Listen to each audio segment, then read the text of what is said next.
right, guys, let's go through Unit 3, Lesson 2. We are mostly looking at what a function is and how it's represented.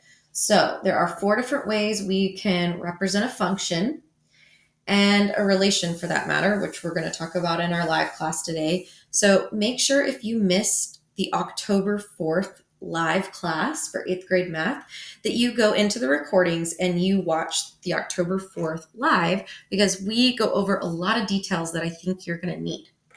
Okay, so make sure you're reading through all of this information and looking at the tables and the process of how to get the output value.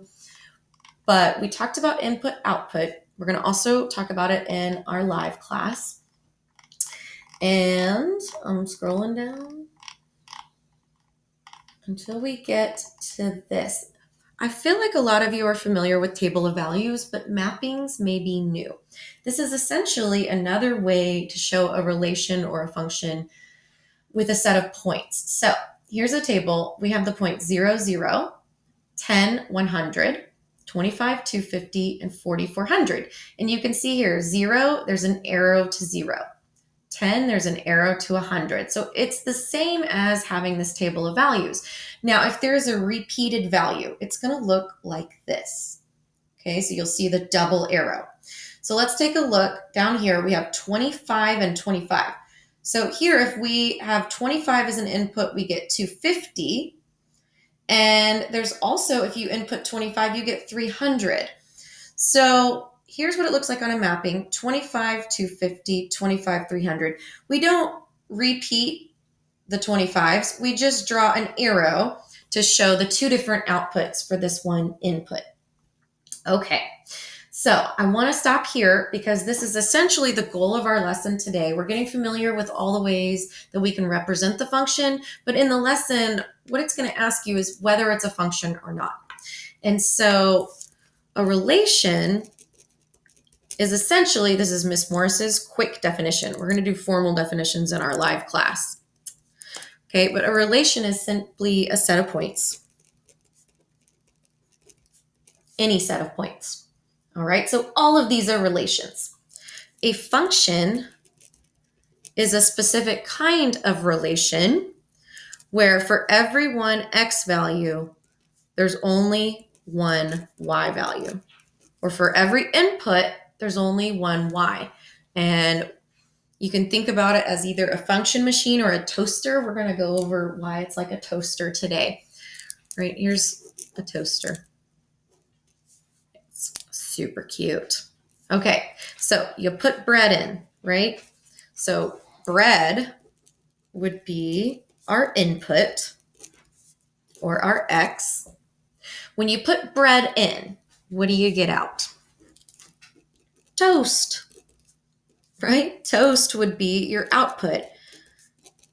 And so they're 2 different things, but if you put in bread, you're not going to get something different every time. So a function is like a toaster. You can expect that if you put bread in, you're going to always get toast. If you put frozen waffles in, you're going to get cooked waffles, right? So however you want to think about it, but whatever you put in, you're going to get the expected outcome. And you're going to only get one thing. If I put bread in, I can expect toast every time.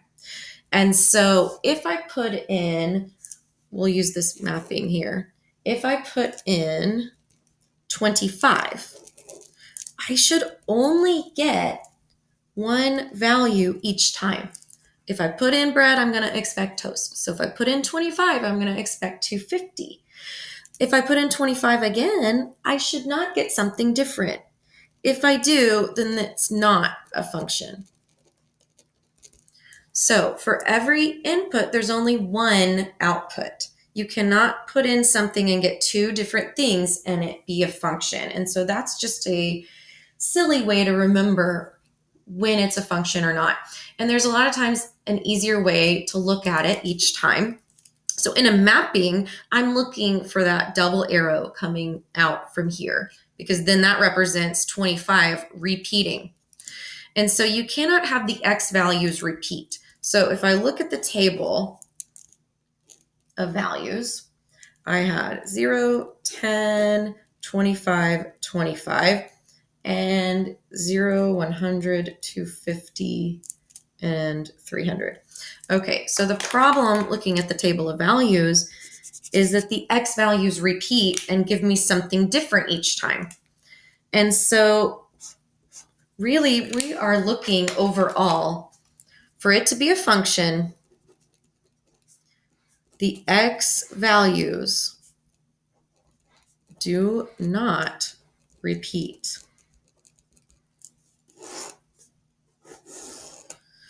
Okay, so it looks like this on a mapping. It looks like this on a table. What about if we graphed these points? 0, 0, over 10, up 100, over 25, up 250, over 25, up 300. Okay, so if I graph all these points and I'm looking at a graph, this is not a function because here's 25. I can draw a straight line and I can see that one is on top of the other. This is called the vertical line test. Okay, the vertical line test, or sometimes we call it the pencil test. You take your pencil or pen, and if it hits two places, if you hold it up and down vertically, then it's not a function. So here's an example of not a function. Here's an example on the table, not a function. Here's an example on a mapping, not a function. And what we're looking for is for the X values to not repeat and give you two different outputs. All right, so I hope you read through all of this. It's really helpful. And make sure you watch that live class. But we're gonna, oh, and this is cute. Definitely do this activity to help you with graphing. All right, so we're gonna look at the actual questions. Choose whether the representation is or is not a function for the problem. So what I'm looking for is for these X values to not repeat and give me the same outcome. 8, negative 77, that's fine, because it looks like the Y's are repeating. This is okay, because this is gonna produce a horizontal line, not a vertical line. So let's see, this one is a function. So you could eliminate not a function. All right, and we want to say why that is. Each X value has the same Y value. Each Y value has a positive. Okay, this one's out because it doesn't have to just be positives. We have negative values that we can graph. All right, so that's out. The graph fails the vertical line test. Well, we only use the vertical line test when we have a graph and it's easy to do so. So I'm going to eliminate that one because we don't have a graph. What we're looking for is right here. There are no repeating X values. And that's how you can tell if it's a function or not. All right, let's look at the vertical line here. Choose whether it's a function or not. All right, so we have the option to do the vertical line test. What I want to do is, I wonder how I can do this with the mouse. I'm going to have to just do it up and down. So if I drew a line going straight down, that would be the vertical line test because I'm drawing a vertical line.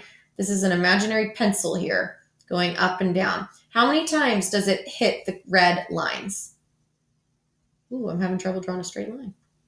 1, 2. Right? If you draw a line going down, it's going to hit twice. So that is not a function because that means the X values repeat. I'll go ahead and write some points. Let's just take 3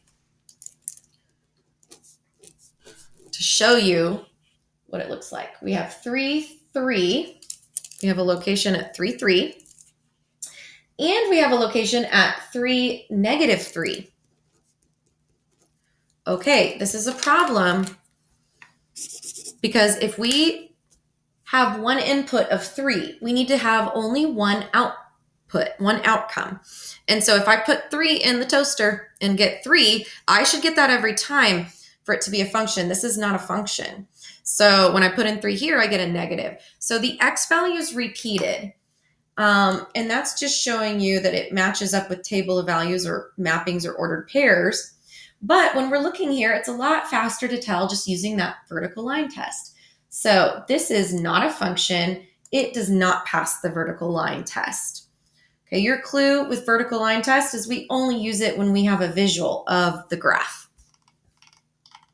All right, here we have ordered pairs. We're not using the vertical line test. We're going to look and see if the x values do or do not repeat. All right, so 0, 1.5, 1.5. Okay, there's a repeat here. So what I want to do is look at these 2 points and see if they give me a different output. When I put in 1.5, I get 10. Here I put in 1.5, I get 20. So that's not okay for it to be a function. This is not a function. It's simply just a relation between these points. So let's find not a function. We can also eliminate function. And then we're also looking for y. So let's just read through. The function has no ordered pairs with repeating y's. Well, that's not what matters. What matters is repeating x's. So I'm just going to eliminate that because that doesn't make sense. That's not really what we look for. One of the ordered pairs has an x coordinate of 0.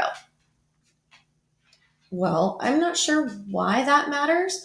You can have an x coordinate of 0 and it still be a function, and you could also have 0 and it not be a function. So really, this just is kind of a throwaway. There's really no reason that we care about x being 0.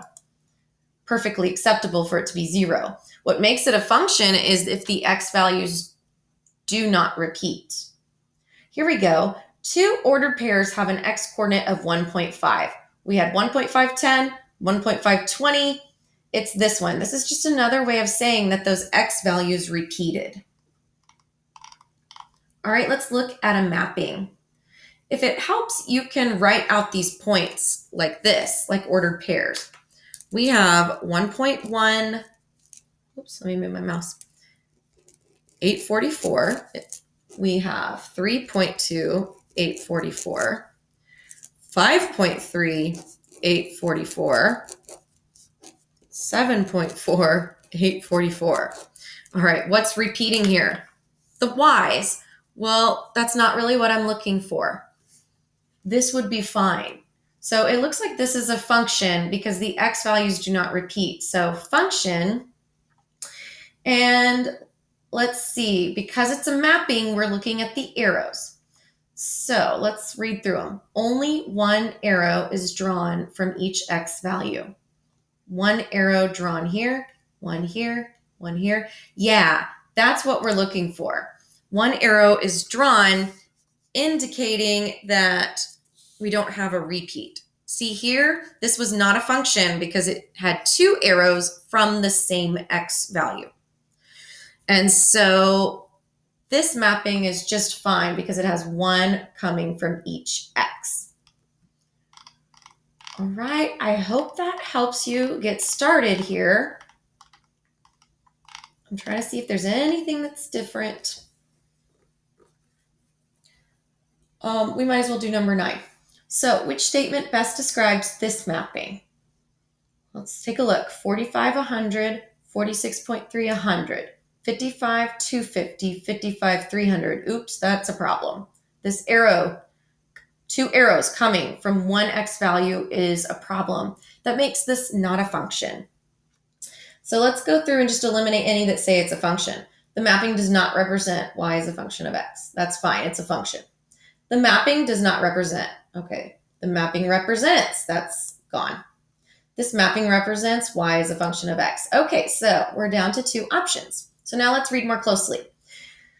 This mapping does not represent y as a function of x because more than one y value corresponds to the same x value. More than one y correspond to x, or more than one x corresponds to the same y. Well, is it the same x value or the same y value that's the problem? It's the same x value that's a problem. So I'm going to eliminate this one because of the wording right here, same y value. Same x value is the reason why this does not work out.